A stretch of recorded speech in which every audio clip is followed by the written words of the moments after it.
নবীজির ব্যাপারে যখন কথা বলেন তখন কিছু মানুষের কাছে এটা ভালো লাগে না, কেমন যেন তাদের মনে হয় এটা তাদের বিরুদ্ধে বলা হচ্ছে। আমরা বলি নবীর পক্ষে, আর তারা মনে করে তাদের বিরুদ্ধে।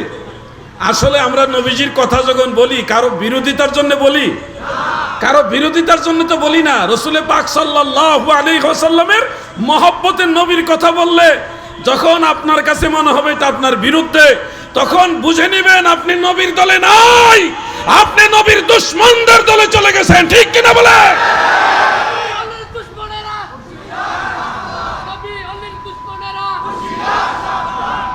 নারায়ে তাকবীর, নারায়ে রিসালাত, আহলে সুন্নাত ওয়াল জামাত, আমির ভান্ডার দরবার শরীফ, এইভাবে স্লোগানগুলো দিবেন।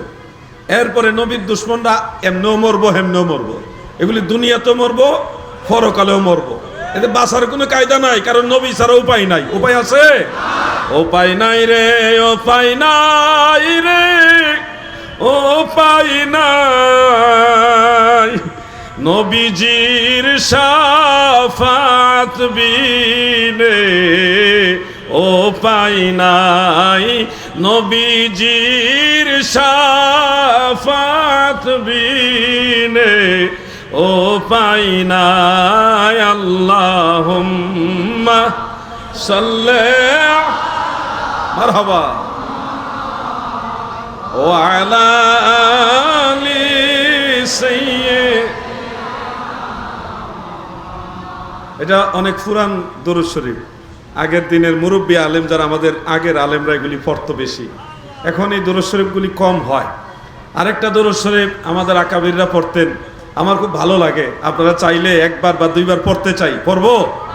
আল্লাহুম্মা সাল্লি আলা সাইয়্যিদিনা মুহাম্মদ নবিয়িনা মাওলানা মুহাম্মদ। আল্লাহুম্মা মারহাবা নবিয়িনা শাফিঈনা